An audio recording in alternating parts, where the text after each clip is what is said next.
ജീവിതയാത്രയിൽ ലൗകിക സുഖങ്ങൾക്കു വേണ്ടി നെട്ടോട്ടമോടുന്ന മനുഷ്യന് മനഃശാന്തി നൽകുന്നവയാണ് വ്രതങ്ങൾ.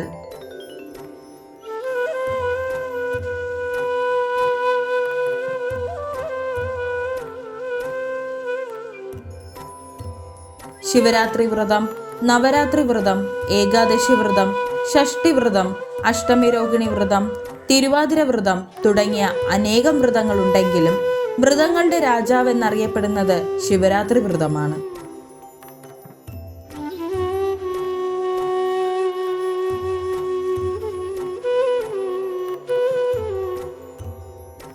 എന്നും ശിവപുരാണത്തിൽ ശിവരാത്രി മഹാത്മ്യത്തെക്കുറിച്ച് വർണ്ണിക്കുമ്പോൾ പ്രസ്താവിക്കുന്നു, മനുഷ്യൻ അറിഞ്ഞും അറിയാതെയും ചെയ്യുന്ന പാപങ്ങൾ ശിവരാത്രി വ്രതം കൊണ്ട് ഇല്ലാതാകും.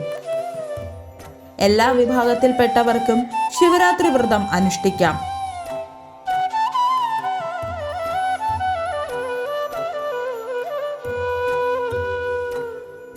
മനോമാലിന്യമില്ലാത്ത മനസ്സും നിഷ്കളങ്കമായ ഭക്തിയും മാത്രമേ അതിനാവശ്യമുള്ളൂ.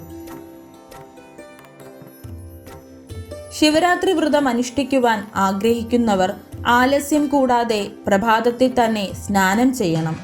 മനസ്സും ശരീരവും ശുദ്ധമാക്കിയതിനു ശേഷം ക്ഷേത്ര ദർശനം നടത്തണം.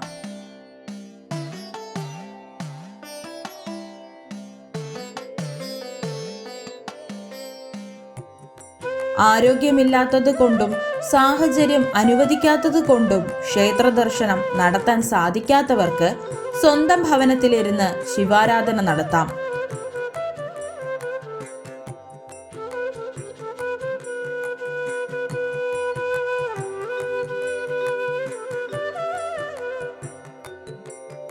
ഭഗവാന്റെ ചിത്രമോ രൂപമോ ഒരു ശുദ്ധമായ സ്ഥലത്ത് വെച്ച് മാനസപൂജ നിർവഹിച്ചാൽ മതി. മനസ്സുകൊണ്ട് അഭിഷേകം ചെയ്യുകയും നിവേദ്യങ്ങൾ സമർപ്പിക്കുകയും പുഷ്പങ്ങൾ അർപ്പിക്കുകയും ചെയ്യാം.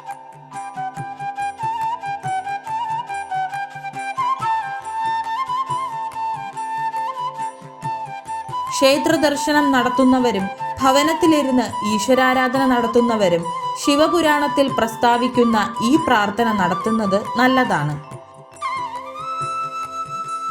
ദേവദേവ നീലകണ്ഠ, അങ്ങയ്ക്ക് നമസ്കാരം. ഞാൻ ശിവരാത്രി വ്രതം അനുഷ്ഠിക്കുവാൻ ആഗ്രഹിക്കുന്നു. അതിന് തടസ്സമുണ്ടാകാതിരിക്കുവാൻ അനുഗ്രഹിക്കണം. കാമാദി ശത്രുക്കൾ എന്നെ പീഡിപ്പിക്കാതിരിക്കണം.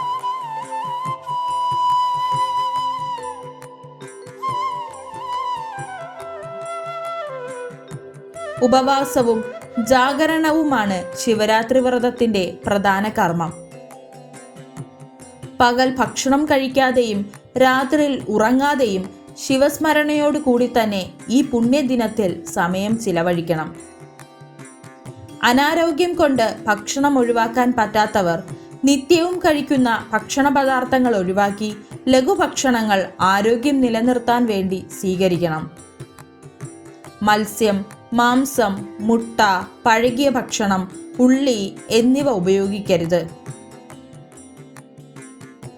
ക്ഷേത്രപ്രദക്ഷിണം, നമസ്കാരം, നാമജപം, ഭഗവാൻ ഇഷ്ടപ്പെട്ട പഞ്ചാക്ഷര ജപം, ഷഡക്ഷാര മന്ത്രജപം എന്നിവയും ജപിക്കണം. ശിവസ്തുതികൾ ആലാപനം ചെയ്തും ശിവചരിതങ്ങൾ പാരായണം ചെയ്തും ശിവസ്മരണയോടുകൂടി തന്നെ നിരന്തരം കഴിയണം.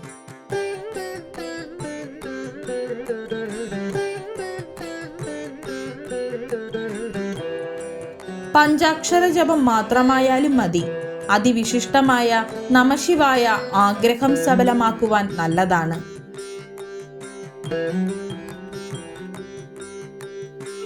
ഇങ്ങനെ ശിവരാത്രി ദിനത്തിൽ ശിവസ്മരണയോട് കൂടി കഴിയുന്നവർ വ്രതം അവസാനിപ്പിക്കേണ്ടതുണ്ട്. ശിവരാത്രിയുടെ അടുത്ത ദിവസം രാവിലെ സ്നാനാന്തര തീർത്ഥം സേവിച്ച് വ്രതം അവസാനിപ്പിക്കാം.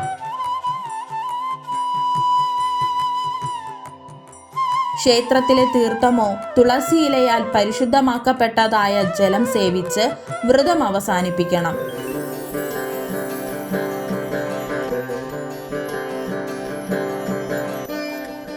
ശിവരാത്രി വ്രതം അനുഷ്ഠിച്ചപ്പോൾ അറിഞ്ഞോ അറിയാതെയോ ഉണ്ടായ തെറ്റുകൾ ക്ഷമിക്കണമെന്ന് ഭഗവാനോട് പ്രാർത്ഥിക്കണം.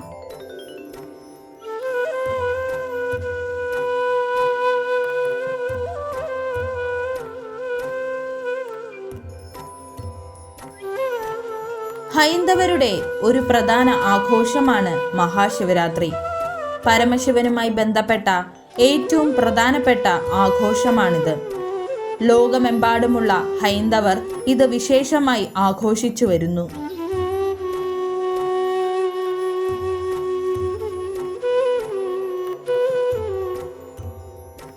കുംഭമാസത്തിലെ കൃഷ്ണപക്ഷത്തിലെ 13-ാം രാത്രിയും 14-ാം പകലുമാണ് ശിവരാത്രി ആഘോഷിക്കുന്നത്. ശിവഭക്തർക്ക് വളരെ പ്രധാനപ്പെട്ട ഉത്സവമാണിത്. എല്ലാ ശിവക്ഷേത്രങ്ങളിലും അന്ന് വിശേഷ ദിവസമാണ്.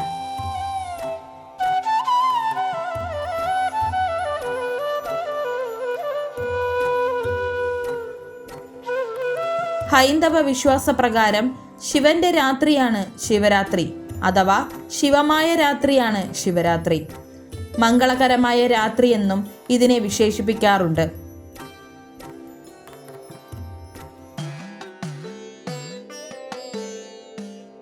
കൂവളത്തിന്റെ ഇലകൾ ശിവൻ അർപ്പിക്കുന്നതും ഉപവാസം അനുഷ്ഠിക്കുന്നതും ശിവരാത്രി ഉറക്കമിളയ്ക്കുന്നതും ശിവപൂജ ചെയ്യുന്നതുമൊക്കെയാണ് ഈ ദിവസത്തെ പ്രധാന ആചാരങ്ങൾ.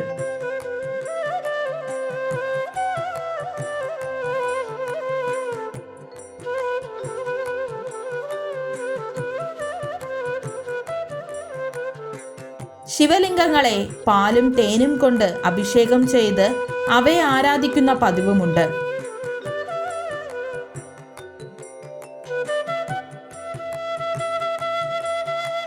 വടക്കേ ഇന്ത്യയിലും നേപ്പാളിലും വിശ്വാസികൾ ഈ ദിനത്തിൽ ഭാംഗ് ചേർത്ത് നിർമ്മിക്കുന്ന ലസ്സി എന്ന മധുരപാനീയം കുടിക്കുന്നു. ശിവന്റെ ഇഷ്ടപാനീയമാണ് അത് എന്നാണ് അവരുടെ വിശ്വാസം.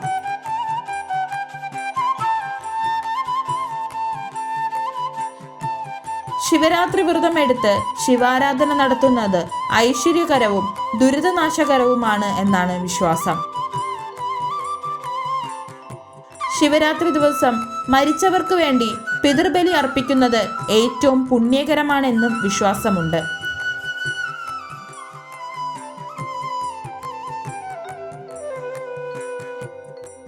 ശിവരാത്രിയുമായി ബന്ധപ്പെട്ട ഐതിഹ്യം ഇങ്ങനെയാണ് അറിയപ്പെടുന്നത്. പാലാഴി മഥനം നടത്തിയപ്പോൾ രൂപം കൊണ്ട കാളകൂട വിഷം ലോകരക്ഷാർത്ഥം ശ്രീ പരമേശ്വരൻ പാനം ചെയ്തു. ഈ വിഷം ഉള്ളിൽ ചെന്ന് ഭഗവാന് ഹാനികരമാവാതിരിക്കാൻ ശ്രീ പാർവതി അദ്ദേഹത്തിന്റെ കണ്ടത്തിൽ മുറുക്കി പിടിക്കുകയും വായിൽ നിന്നും പുറത്തു വരാതിരിക്കാൻ ഭഗവാൻ മഹാവിഷ്ണു വായ പൊത്തിപ്പിടിക്കുകയും ചെയ്തു.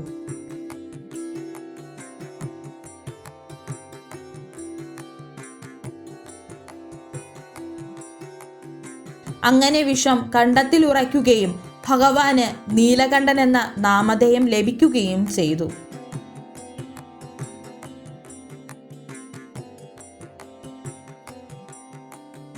ഭഗവാന് ആപത്തൊന്നും വരാതെ പാർവതി ദേവിയും മറ്റ് ദേവീദേവന്മാരും ഉറക്കമിളച്ചിരുന്ന് പ്രാർത്ഥിച്ച ദിവസമാണ് ശിവരാത്രി എന്നാണ് വിശ്വസിക്കുന്നത്.